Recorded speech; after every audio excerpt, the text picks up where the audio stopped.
I work mainly on in protocol PBS, and I'm going to tell you about some things related to that today. So the title of the talk is MEV Resilient Ethereum.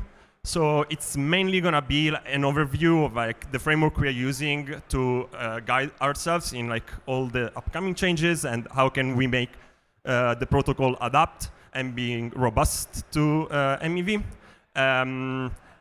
I'm also going to talk about all the supply chain, and there is a lot of infrastructure work that is going on there, both on the software side and on the data side. So if you're interested, please talk to me after. Okay, so I'm going to start with talking about the Ethereum supply chain. I'll show you some diagrams, some charts. And then I'm going to talk about the problems that MEV induces on the layer 1 protocol. And then I'm going to also talk about like the properties that we want for a blockchain to be like MEV resilient. And then a few ideas of how we can make Ethereum MEV resilient. Okay, so probably if you work in this area, you've seen this chart many times, but I want to see the talk, but just going through that. So essentially, like this is the supply chain that your transaction goes through before making it into the block. So if you're a user, most of the time you use a wallet. Then this wallet either send the transaction to the mempool, or there is like some exclusive orders that they send directly to downstream parties. Who are the downstream parties? So there is searchers, which is essentially bots that try to pick up your transactions, and like if they have an opportunity, they can insert some transactions before or after, before submitting this to the builders. So the builders are a piece of infrastructure that is responsible for taking all the transactions and building the best block, which for them is the most profitable block, before submitting it to the block proposers. So the block proposer is the validator that is running the Ethereum protocol and that will propose your block to be included in the blockchain. And the relay is just an intermediary that essentially facilitates the market between the builder and the proposer. Yeah, so this gray thing is what we call block supply chain. And what is MEV? So MEV is a value that essentially these intermediaries can capture. And usually they capture it from users that send their transactions, mostly DeFi transactions. And where does this value go? So the searchers take a small take. The builders also take a small take. Actually, the take can be bigger or smaller depending on how much competition there is in their market. And then finally, the proposer is what takes most of the MEV nowadays. But this may change in the future. So now I'm going to go into like what are the main problems that this thing MEV induces on the layer 1 blockchain. So the first problem is related to security. So MEV changes the incentives of the validators, and this is obviously bad because like. In times of high MEV, they may have like a lot of incentives to not behave honestly, propose later, things like that. Then the second problem is related to equity. So the honest users of the platform suffer unnecessary losses because of being extracted MEV. And the third one is like the cost efficiency. So you can think that there is these unethical users that extract value from honest users and they extract rent. So at the end of the day, the transactions are more expensive, or like the users get less value. So these are all serious problems, and Ethereum needs to adapt to minimize the problems that this induces. So the first principle, essentially, the first property that we want Ethereum to have is that it should be robust. Like there should be MEV robust incentives for validators. The honest user should suffer minimal losses, and the unethical user should extract a minimal rent. So what can we do, or how can we do this? So the first answer is that, like, in a way, we are already doing it today with a piece of infrastructure that is evolving. This piece of infrastructure is essentially a combination of like MEV boost plus few parties that are participating into the ecosystem to extract MEV. So, but essentially, I'm gonna give you a high-level recipe of like 3 steps that needs to happen for Ethereum to be MEV resilient. So the first step is extraction.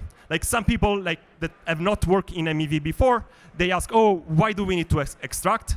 And the answer is that essentially MEV is like a fundamental property of these commitment devices that we call blockchain. It's there. If the protocol does not organize extraction, it will happen in side channels, and this is a very big problem because like then you have security impacts, attacks, centralization, capture that the protocol does not have a handle on, and then you also have censorship and other type of losses for users. So we need a technology for efficient MEV extraction. What does efficient mean? Essentially, like there is a potential MEV in the system, and we need a technology that allows us to extract MEV. Almost the entire potential MEV should be extracted. So today we do this with searcher bots, builder infrastructure, and then the supply chain network, the MEV boost that I just presented. So once the MEV is extracted, then what do we do? These parties may take it for their own and extract rent. So the second thing we need to do is the protocol needs to capture the MEV. So essentially, as I showed before, MEV flows from users into the pockets of the parties who capture. So if the protocol does not capture it, someone else will. And then the same security issues that we discussed before. And then there is also the rent extraction problem. So what do we need? We need trustless technology for efficient MEV capture. So what does, one thing maybe to highlight is that now I added the word trustless. So the reason being that this is really a piece of infrastructure that the protocol needs, as opposed to before where like searchers can be like parties that act on incentives set up by the protocol. So yeah, efficient MEV capture means that like almost the entirety of the extracted MEV should be captured by the protocol, modulo like some fair reward for like the parties executing the technology. So how does this happen today? There is EIP 1559 fees that user pay and that they're automatically captured by the protocol. Then there is MEV boost that allows the proposer to capture the MEV. And then there is different proposals in the workings. Different parties are working on different implementation of OFA, which is order flow auction, which is a technology that essentially allows to capture MEV upstream right after the user of the wallet sends a transaction, and the user gets immediate rebate, so gets immediate redistribution. So now the protocol has captured MEV. What does the protocol do with MEV? So essentially, the protocol needs to allocate this MEV in an equitable and efficient manner. So why? Equitable because like if you don't allocate it equitably, then there is problems. Like some user may be better off, some users may be worse off. And then efficiently, essentially what it means is that you want to like pay the parties that are running the protocols, like the validators, or maybe in the future, like even the builders, like everyone that is running protocol infrastructure needs to be rewarded in a manner that is proportional to the service that they give. So we need a trustless, again, technology for equitable and efficient MEV allocation. So what does equitable and efficient mean specifically is essentially like you can think that every user is contributing MEV when he uses the protocol, and then the user is getting some allocation back from the protocol. Today, this may happen via EIP 1559 burn. So if you're older, then you may get a little bit of deflation from the protocol, like burning that MEV. But essentially, like the property we want is that the difference between the contribution and the allocation is a fair tax, meaning that it should be proportional to the externality that you impose on the platform. And then the second property is efficiency. So part of the MEV will not be allocated to users, but will be used to like incentivize validators and the other parties running the protocol. And this should be efficient in a way that like you just give enough incentives so that they can run the protocol honestly. And yeah, this is pretty much it. Maybe just like a few words. Like this is happening today between with EIP 1559 burn. The proposer gets the allocation through MEV boost, and then when there is OFA, the users will get it directly. But there is like many different proposals on like how to like advance this allocation mechanism, and this is what we are mainly working on.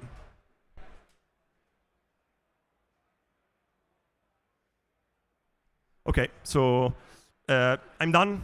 Thank you. We have, so RIG is my group and at the EF, and we are doing some open problems. So we are working on various things, both on the new mechanism design and then also on like observing the health of the current marketplace. So we essentially gonna have like some open problem to help us like work on this in a collaborative way. So if you're interested, you can DM me.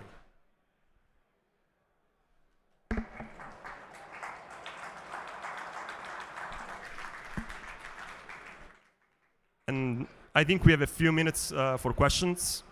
I don't know if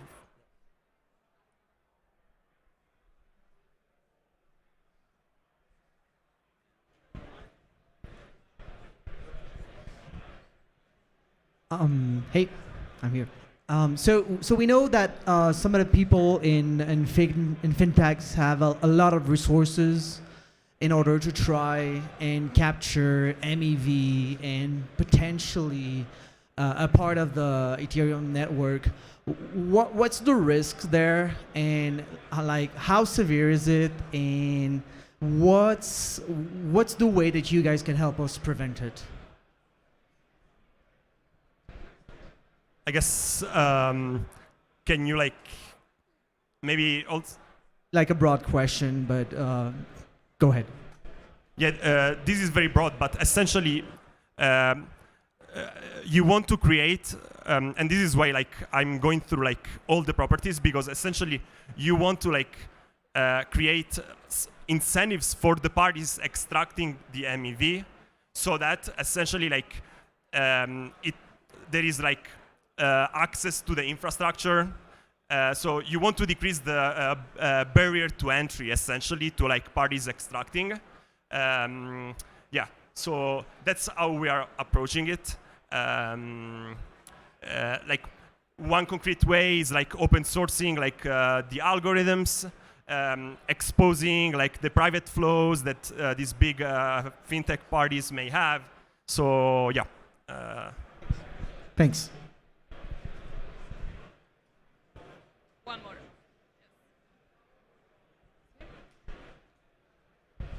I might be way off base. I enjoyed the presentation a lot, but so in some ways, Flashbots is a way of sort of organizing MEV, right, for users, and this is a push to protocolize it somehow, right? Are you working with Flashbots? Is there okay? Yeah, we are working a lot with Flashbots. Actually, MEV Boost, which is kind of the latest software. It was a collaboration between Flashbots and like Vitalik, Danny, Dankrad, and other people at the EF. So it was really like developed in conjunction. And yeah, there is like kind of a direction to bring part of this infrastructure into the protocol. And yeah, that's the main research we're doing.